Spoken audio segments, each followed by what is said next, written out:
Hey, fellas. This is week 2, or round 2 of the July Tuesday Night Swiss. My favorite tournament. About a little bit more than half of all my classical games have occurred in this tournament, which is probably the ratio that I'm looking for. That would mean that in a given year, I play an average of 2 games a week, one of them on Tuesdays. So, entering tonight, I was supposed to play Anish Saravanan. I have played Anish. This would have been the 4th time in 2 months, and I was supposed to get black. Anish is a good player. He's young, but not super young. And I actually think he's a little bit of a losing streak. I think his rating has fallen about 100 points. But I wasn't really, excited to play him. Instead, the pairing got changed last minute. I got matched up against Steven. And, oops, I need to fix this. Because, believe it or not, I get to play the white pieces. Basically, I was all ready to go when I was on the tee. Coming here, I was like, how am I going to introduce this video? And the way I'm going to introduce this, basically, I was excited for 3 reasons that this pairing got swapped. The first, very simply, is that I play the white pieces. I think I let it slip that I actually have better results as black. I think I actually have slightly stronger as black. But I want, for my own stats and everything, I'm really looking for an even white-black split. Now, those of you that might be wondering, ideally, in the platonic ideal, you would have exactly 50-50, but in actuality, much like a coin toss, it won't happen like that. Chess games are a little bit different than coin toss because there are rules preventing you from getting back-to-back, whites or blacks or so forth, so there can't really be a run of variance where you just keep getting the wrong color. And there are rules mandated so that if you play a 5-round tournament, you will always get 3 and 2. If you play a 4-round tournament, you will never get 4 and 0, and it's very rare to be 3 and 1. Very rare, but it can happen, obviously. Anyway, the point of all that is I am down a few white games, so anytime my pairing gets changed from black to white, I'm pretty happy. It does mean for the rest of this month, because I was white last week as well, there's a decent chance I'll get back-to-back black, but there's a chance that this will be one of those rare months where it's a 3 and 1. This will be a 3 and 1 in my favor. So that was reason number 1. Reason number 2 is I like diversity of opponents. Now, it's kind of nice to play Anish for a 3rd time as black in a month, especially because how my last game went in New York. I'm sure a lot of you remember. That was a very quick recap. But I don't like playing the same person that often. I don't know if you remember, but that's why I didn't like playing Justin back-to-back, way back. I haven't played Justin in a while now. And although I have played Steven a few times, this is my 4th time, I've played him 4 times over 6 months, whereas it would be 4 times over 2 months with Anish. So, kind of like to play someone new, especially because I actually hadn't played the white pieces against Steven yet. And the last reason, this is the most obvious and obviously the most important one, and again, rating is not end-all be-all, but let's face it, Anish entered tonight. He's lost a bit of rating. He's listed at 1780. I think he's been 1860. He's been as low recently because he's on a losing streak as 1740. But the truth is, he's a better player than Steven, and he's lower rated than him. Now, I actually think Anish, our results are 1-1-1. It's probably in the chess club the person most similar to me in chess strength, to be honest. He's young, but not super young, so he's getting better, but probably not going to be, a grandmaster or an international master. I'm definitely not. And similar to me, the way I look at my own chess ability is I'm new to over the board chess. Only 1 full year, fairly new to classical, and even though I have a bit of experience, I'm a veteran in that sense, there is still a bit more potential for me to get better. So that's why I think that we're kind of and we've now again the fact that we both played in the New York tournament and so forth is kind of neat. So anyway, the point of all that is Steven, on the other hand, is rating floored. He's one of 2 players in the open section this month that are rating floored. The other one is Alex Silve, who I would like to play as well. And obviously I've done very well against Steven. Is Steven actually an 1800? No, he is not. He's rating floored. Is he much lower than 1800? I don't think he's much lower than 1800. I think most people, when they're at the floor, are probably within 100 points.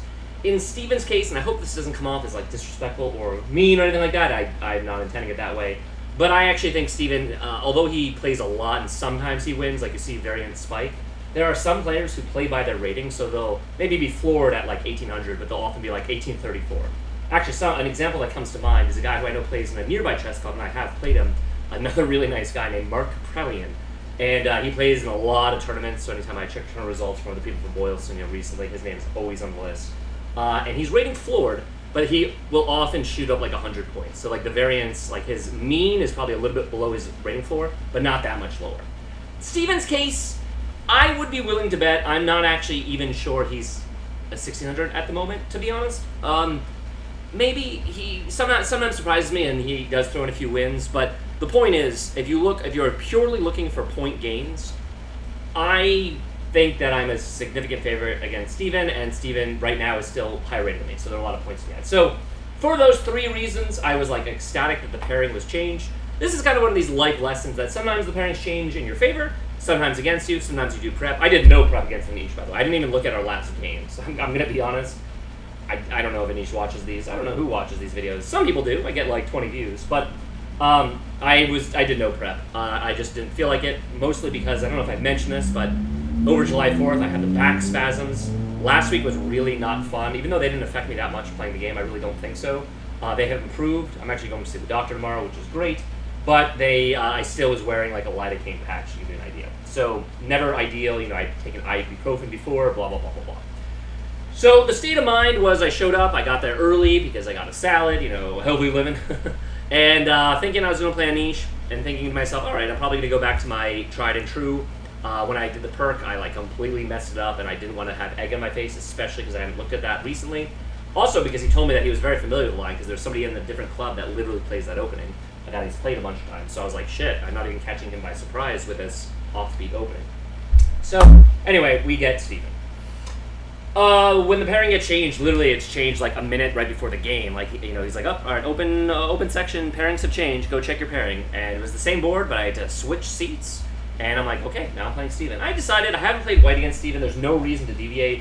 Although I'm very close to dumping the Jobava, I'm still going to play into it. So I play D4, Steven plays D5. Yeah, I think that's the whole run-up. Hopefully you guys are familiar with it. Oh, and actually one little note about Steven, again.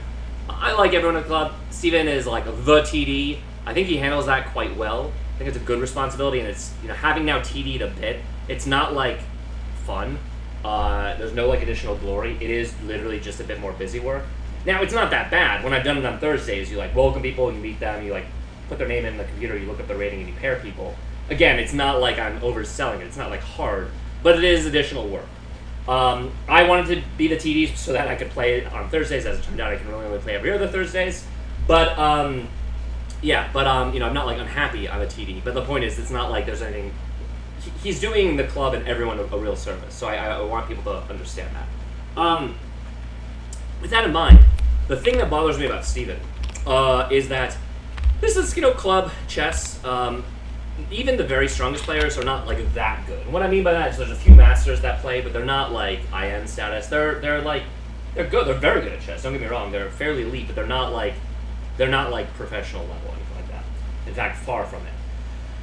So I think that the level of intensity is you want to win, you want to play to win, you want to do your best. But much like when I took the draw against Jamie when a completely won position, I feel like the end goal for most people should be getting better or just enjoying chess. And with Steven, and this game is no exception. In fact, I'm home early. I don't know if my time is reflected in the recap, but it's like 9:30 and the game started at 7:50. It actually started late tonight, so I'm home well early. And I even got home and put a new lidocaine patch on and ate a small snack, etc., etc. Is that Steven never has gone over a game with me. And again, if it was like once or twice, I would be like, whatever. There are a few examples of people like Ilya, who's a doctor, who I think has like honestly on a tight timetable. Sometimes it's really late, your game is grueling, you want to get out of there. But like tonight, our game finished really early. We probably could have talked about it. And the reason why I highlight this is I've seen Steven go over games with other people. So that's my only gripe. It's not like a big deal. It's one of these like relatively small thorns that I find annoying because unless there's a good reason not to go over the game, you kind of owe it to your opponent, or you should at this level, so that you can discuss the game. Because it's useful, A, to hear what they were thinking, B, to hear candidate moves that you may not have considered, and C, to understand their plan if you didn't kind of catch on to it. So anyway, that's what I'm thinking. And just to be very clear, we did not go over the game. All right.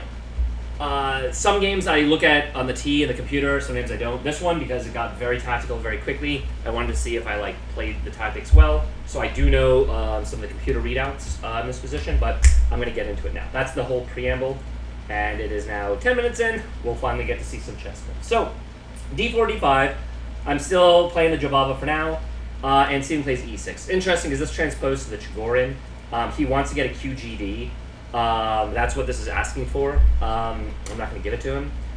Sorry, the Chigorin is this. He's playing the Horowitz defense setup, which is this. So yeah, and if you play then here, typical QGD, now you can transpose. And if you play into my line, Jabava, you can still kind of get the line. Anyway, not really that pertinent. The way I view this is there's a lot of e6 on move 3 ideas. I'm going to just develop naturally. This is kind of getting the position with the idea that the most common move, and I think the best move is knight f6. Yeah, it's one of the best moves. Yeah, it's basically the move. Or bishop b4, which is the other, like, main move that you encounter here. I'm actually kind of curious. I'm going to explore master level games. Yeah, bishop d6. Looking to trade. Which is fine. You actually play here, they go take, and believe it or not, the grip with the 2 pawns, you basically have the plan of getting the knight in here. I actually really like playing that for white. It looks awkward with the double pawns on the f-file, but it's actually good for white. And then knight f6. a6 is a move, so they're delaying the knight f6, yeah. So, anyway, I just figured I would just show that as far as my opening knowledge. Again, fully expecting here, whatever. All those are moves. Instead, Steven just plays bishop e7, which isn't a move. And by the way, time usage. Steven plays incredibly quickly. In fact, after the game, he said, I think I played too fast. And again, it's weird. I've seen him take his time against other people, but in 4 games, he's played it like a 5-minute blitz game against me. When there are long pauses in his clock, it's mostly that he gets up and does TD stuff or walks around or is just not even at the board. So, and this game was no exception. So when he plays bishop e7, which is not a move, I actually spent 3 minutes thinking here. And the main idea, or at least the first idea, is obviously just putting power and strength against c7.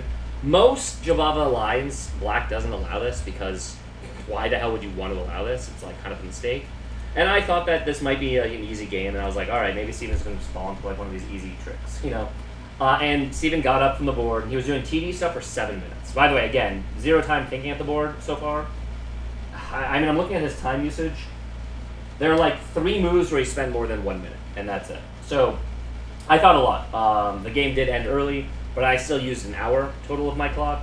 Steven walked around for a while, but probably used about not even 4 minutes. I'm actually kind of curious here. 7,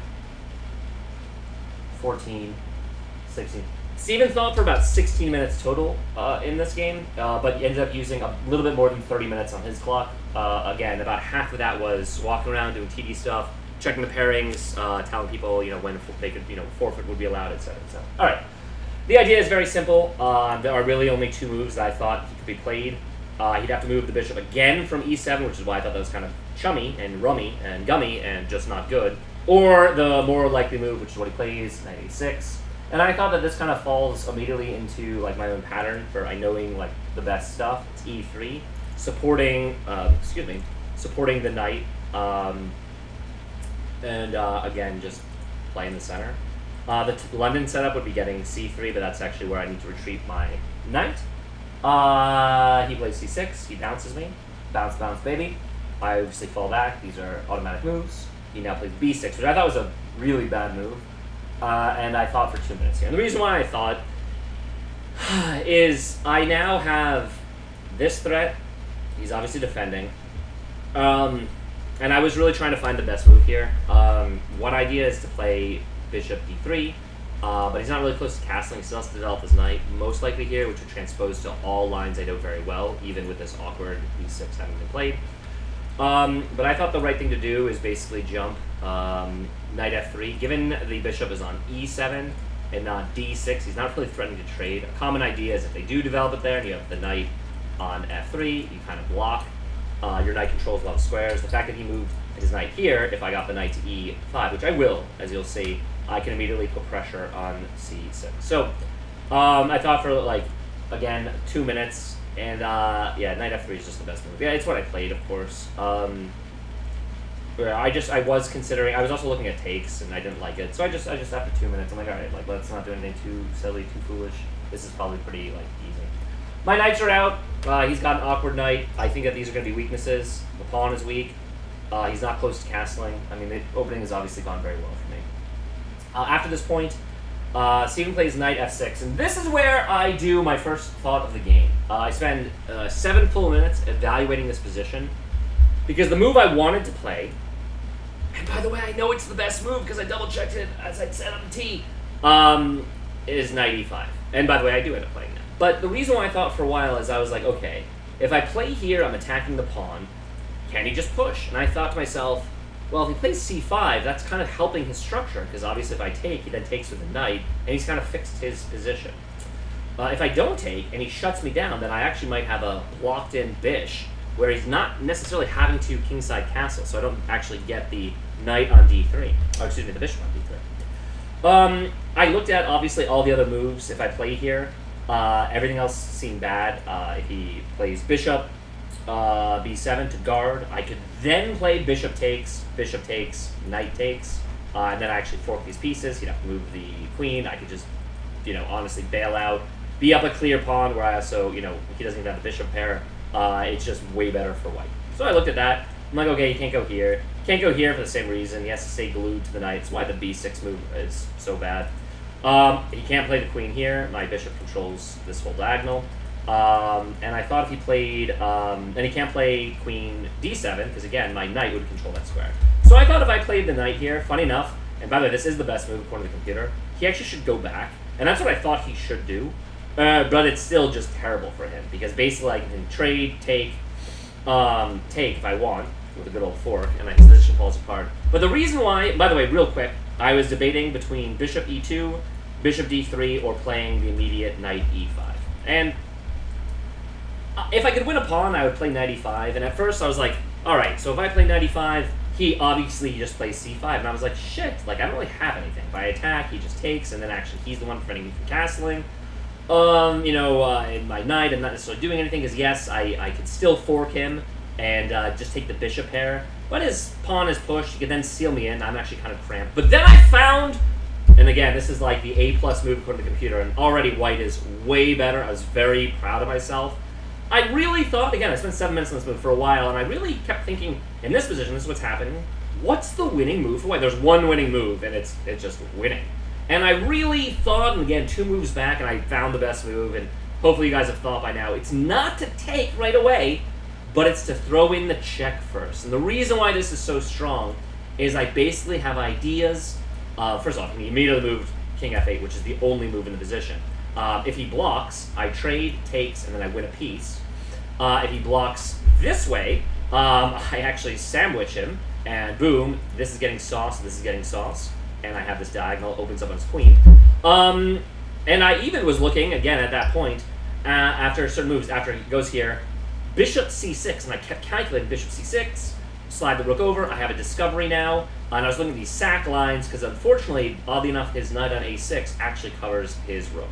So it would basically be bishop takes, knight takes, and he actually would be okay in that position, but I was calculating all that stuff. Anyway, the point is, here he does slide king f8. I think it's already just like super winning for white. Let's find out. Yeah, it's already super winning. Yeah, he finds the only move that's not like completely lost, +4. I mean, guys, it's 9 moves in and the position's +2.5. Obviously the opening went very well. Just to show you on the computer, because I'm proud of myself, b6 is a bad move. I played knight f3, best move. Again, my idea is to immediately jump in, and then after he develops his knight, which is very natural. H4 apparently is a move. I was not considering that, to be completely honest. G4 is a move, and I was considering that, but I thought, funny enough, knight e5 made G4 stronger, which is a common idea in the Jabava. This is actually funny that happened against a very strong player, Steven, a different Steven, in the New York Championship, where I got a very similar setup, but this is a little bit stronger for me.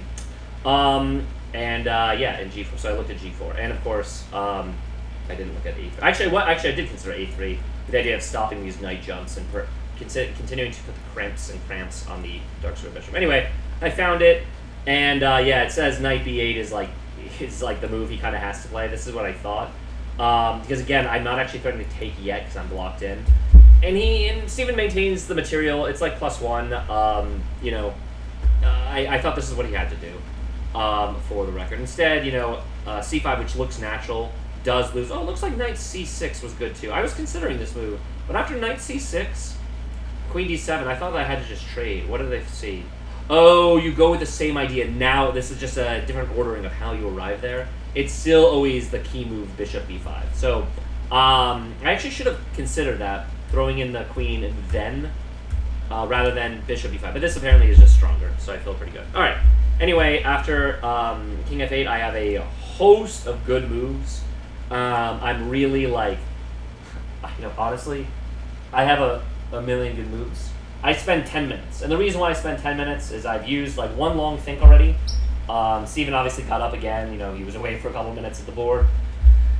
And I just thought everything was winning. I mean, I looked at, again, just to tell you, I actually did play g4 here. My idea was to dislodge the knight because I wanted to get the queen in and just immediately threatening checkmates. The idea here is after a move like g4, what does he play after g4? He actually was knight here. But I thought after this, I should just make I mean, he can't even move this piece. But, like, I'm just going to just show you what I kind of calculated. Moving on in. And I thought I'm basically just checkmating him. I thought only move here, but then when I check, he can't go in, so he has to go out. And I thought that this was just winning for me. I didn't see anything concrete after this. Apparently it's just knight takes on e4. What? Oh, okay, just trading the knights. Yeah. Trade knight, takes, and then what's the key move here? Knight d7. And then you jump in, probably to stick it in there or so. Or you can takes. Yeah, something like that. All right. This is the position I kind of saw. And again, it looked really strong, although I didn't see a clear knockout. Wound with the idea of g4, g5. To dislodge the knight and open up my queen so I could checkmate him. But anyway, Steven plays knight c7, and it's funny. I do a third 10-minute thing. And the reason why is, like, we're only 10 moves in, but I really thought that I was just completely winning. And I am. And I'm like, all right, if I just, like, find the continuation here, the game ends. So I may as well use some time here. I'll spend 10 minutes. And the reason why, hopefully you guys see this, is I keep looking at this move, knight c6. Like, that's my main idea. And I was trying to make it actually even better. That's what I play. And the idea here is he has to move the queen. He has to move it so that's under fire by the bishop. And I was looking at all these discoveries, like takes, I'm backwards defending. He'd have to, like, move back. I could then, like, windmill him. I was looking at this move real quick because he has to move the rook over. I now have all these forking ideas. Also, I thought my position would improve if his rook was on b8 because then it opens up in a lot of lines to my bishop. One such sample line, I thought if I could find a way to sack if he moves, again, it moves in. I wasn't sure here if that was ideal, but I was looking at that. What else was I looking at? Move 10. So yeah, I do play knight c6, which is, I think, the best move according to the computer, I think. Yeah, knight c6. Oh, bishop. No, bishop c6 is good too. I was looking at that. Knight c6 is the best move. Yeah, and g5, which is, again, the other idea. So, like, okay, I'm glad that all three moves are winning. Those are the three. I spent 10 minutes, and I was calculating here. And I was a little bit less sure of this move, because I thought he doesn't have time to take, because basically takes, and yes, he can takes, but this comes with check, and then after takes, I'm just up, like, a piece for a pawn. I thought this was completely winning.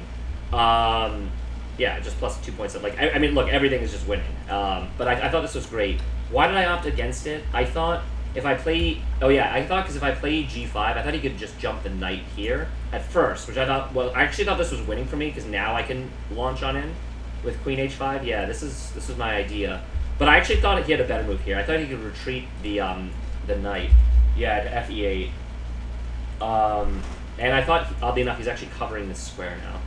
And I looked at this position, again, this is still just winning for me, but I looked at this and I thought I could do better. But this is still winning too. So I was, truth be told, so I was evaluating all those positions here, really trying to find the win, and it looks like I did pick the best answer. And the reason why is because I saw the follow-up here. I saw he can't go to this square, because I'm just going to take the knight, so he has to push up. By the way, Steven immediately blunders. I mean, it's easy to blunder here, because I think he's just under so much pressure. Queen 8, so I obviously just take. but I'm pretty sure he has to play the queen up. I thought that was like only move. Yeah, queen d7. And here I thought I could actually windmill him. I thought I could go knight takes a7. I can, but apparently I have better. Oh, what an insane winning move. Do you guys see this? The computer? I did not look at this move. This is awesome. Look at that. Because I'm opening up my discovery. And I'm guarding by the knight. What a crazy move. And then what's the follow-up here? Oh, is then just retreat. And like that's how you can...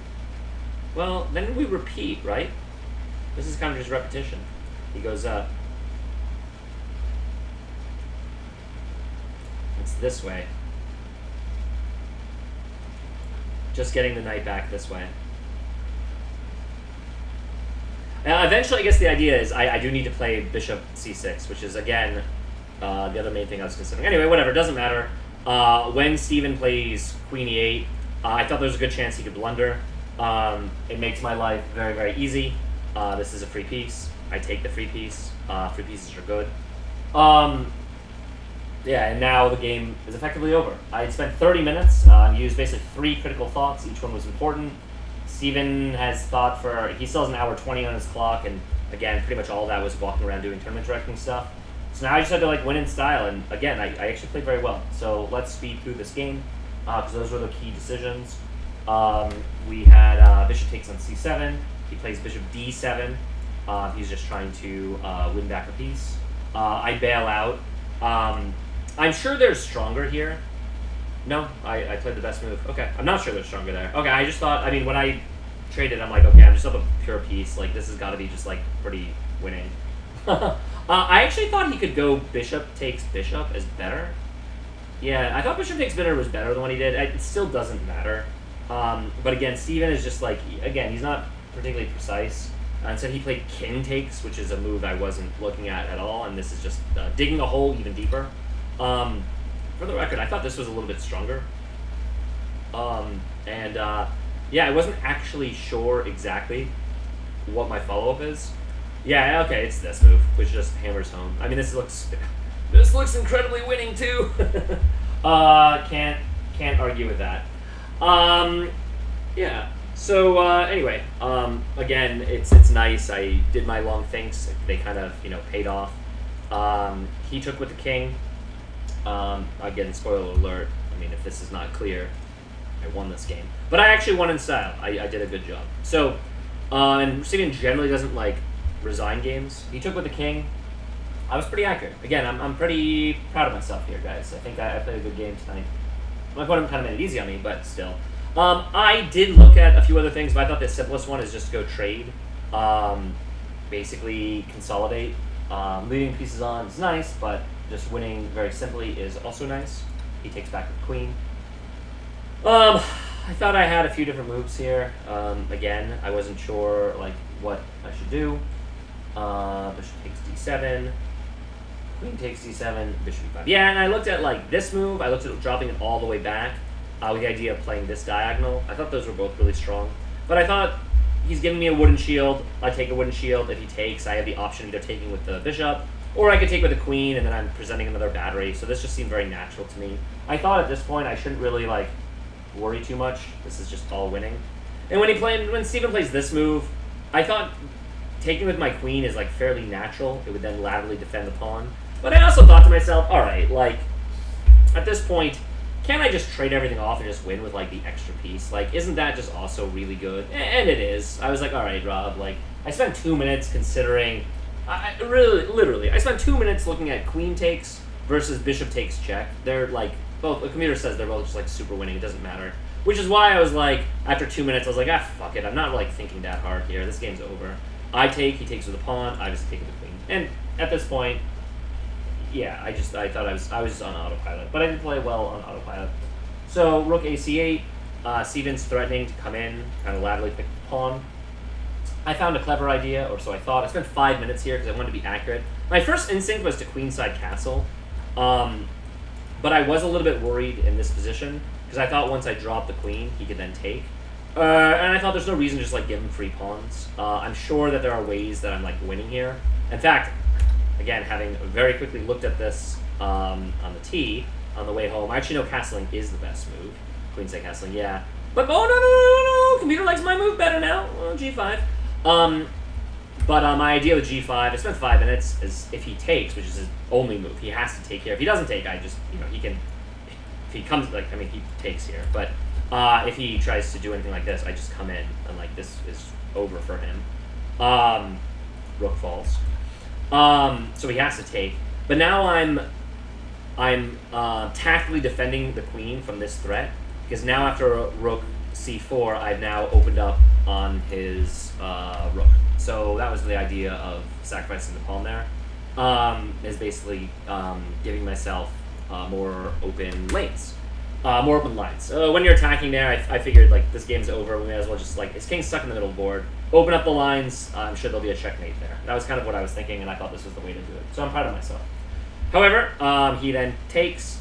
Oh, and so I'm guarded against this. So now I thought I should castle, because now, against this threat, it leaves this rook hanging. So that was my thinking. And again, this is all best moves, so I'm, again, pretty proud of myself. After castles, he plays rook h g8. He's getting out of this attack. He's supporting this pawn. I did have an idea of basically moving my queen to e5. Should be worth mentioning that's setting up a pin, so I can actually go rook takes pawn, which would hit the queen. It would also be attacking this pawn. So he defends against part of that threat. I did think about wiggling in with queen e5, but I wasn't actually sure how to play against f6. So I probably didn't spend long enough in this position, to be honest. I spent only 2 minutes. And I then said, fuck it, let's just e4. And my idea was a very simple one. He can't take. I then rip him through. And if he lets me take, okay, e4 is the best move. Okay, I mean, it looks like I'm finding all the best moves, but granted, this is very easy. I didn't think long. Again, the reason I didn't like queen e5 is I thought that maybe he can play f6. Yeah, f6 is the best move. And I thought once he starts bouncing my queen around, funny enough, the computer wants me to just go back to d4.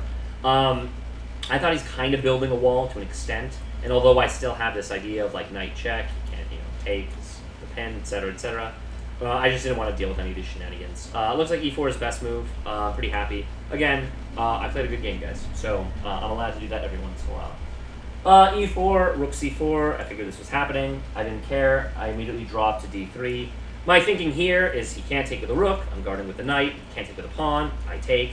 And when I take, I now open up on the h-pawn, which immediately attacks this rook. And again, I thought that I'm just setting up more mate threats. And yeah, it looks like my logic is sound. So, cool. I didn't really miss anything here. He plays rook h c8. He's doubling up. Steven's kind of threatening, sort of. Not really even the sack. I don't think nothing works here. But he's kind of making sure that my knight stays down, because otherwise maybe he starts trading. And if he trades there and who the hell knows? Maybe it opens up some drawn chances. I thought, whatever, this is the situation I want. I go pawn takes. And the reason why is, again, I'm just trying to rip his king open. Without thinking, again, Steven, within 10 seconds, takes back with the pawn. And we've reached this position where I know I'm winning. I spent 5 minutes. I'm down to 44 minutes, so I've used a little bit more than half my time. And it's just a matter of, finding the win. Knight takes is interesting. Queen takes is interesting. Queen check. Rook check. Even rook check this way. Everything looks good. And honestly, even queen takes pawn. And it was this kind of situation. Okay, in the notes, I spent 4 minutes here. I played one of these moves, obviously. I thought everything is winning, okay? And I thought for a few minutes, and then I finally just said, and I looked at where he could put his king. If I go in here to check him, if he misplays, he'll just blunder the queen. But obviously he would tuck in because he doesn't want to also deal with rook he1.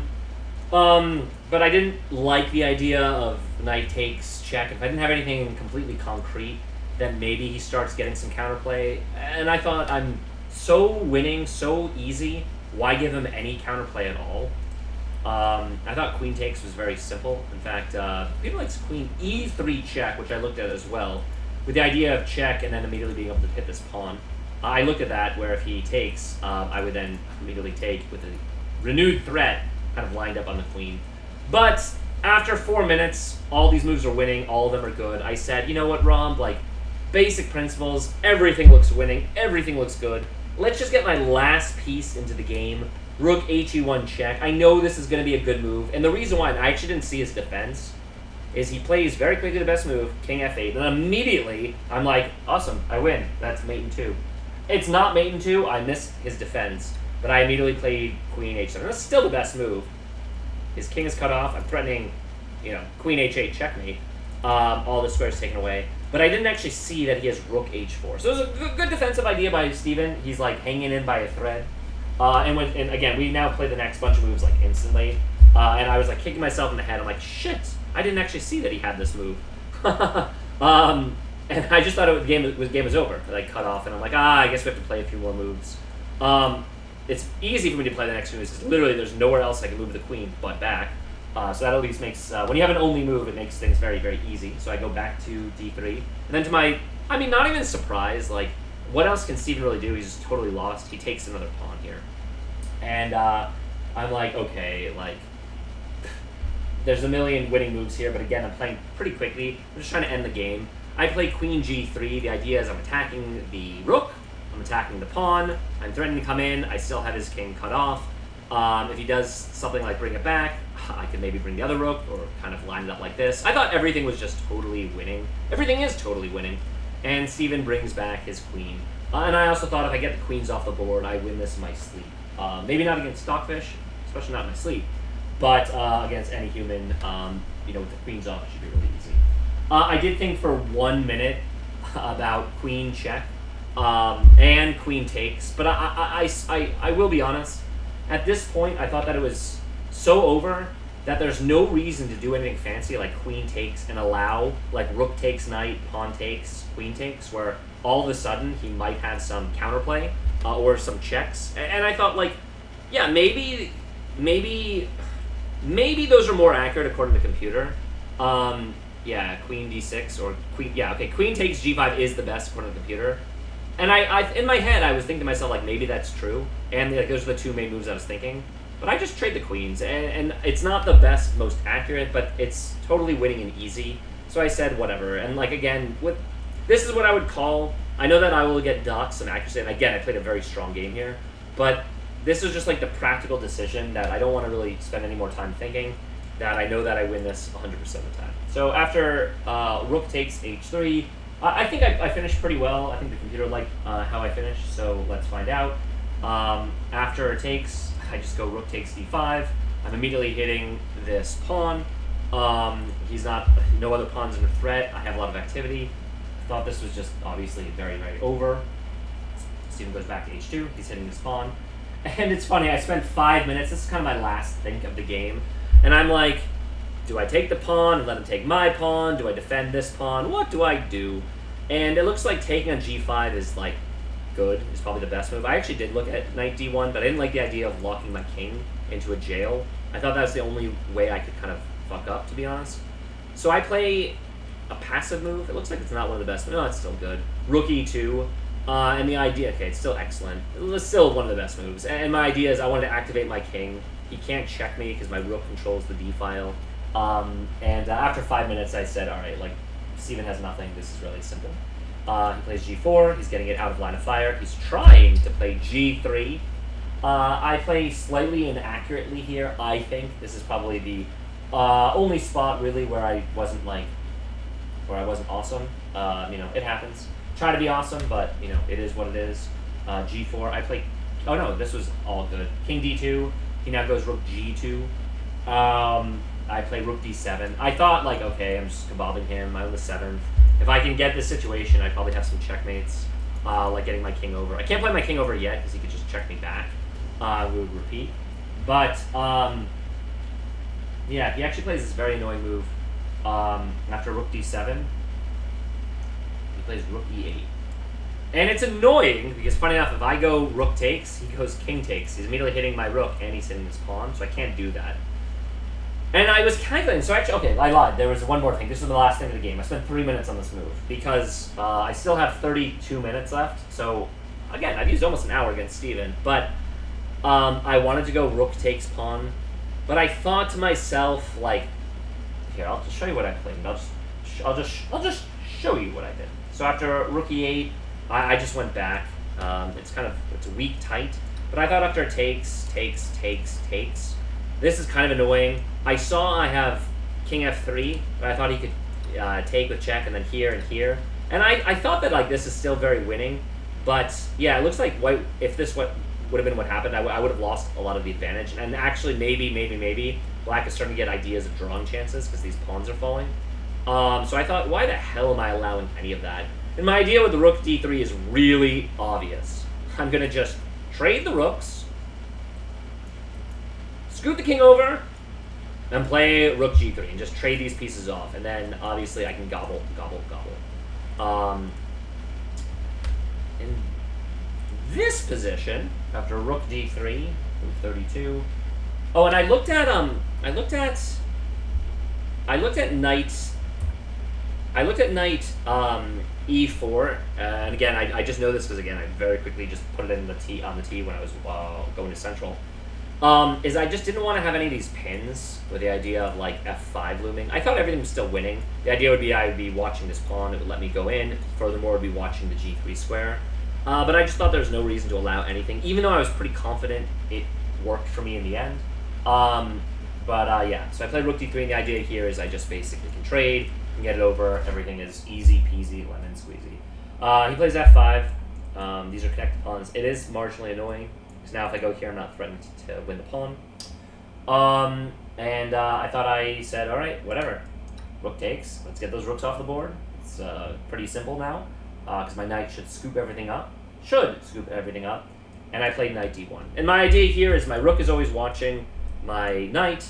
I can then move on in, gobble up the pawns, and I thought this was very easy. And at this point, I stopped recording the times because we basically blitzed the finish of the game. Steven tries to walk his king in, king e7. I walk my king in, king e3. He walks his king in, king e6. I say, not a problem. I play king f4. Now I'm forever attacking this pawn. It's kind of like weighed down, if you will. You know, it is what it is. It is what it is. King f4. He plays rook g1. Not sure what this does. His rook was in minor jail. The knight is guarded by the rook. And I'm actually, what's funny, he kind of fell in my trap. Like, I played this very quickly. I thought I just needed to make a waiting move, because he was going to basically move this at some point. So I just play a4. My thinking is this king is cut off. I could literally just push these pawns, get them set up, consolidate, make the pass pawn, and everything is guarded indefinitely. Basically force him to do something. And immediately Steven plays rook e1 to try to activate the rook without missing a beat. I check, and this forces the rooks off. And after knight takes, he doubles his king because I'm going to be able to take his pawns. He can never push on me. These three control the two. And it's very, very simple from here. So I won. It was a good game. I'm happy with myself. Again, I think Steven is quite a bit lower than his rating, but that doesn't take anything away from the victory.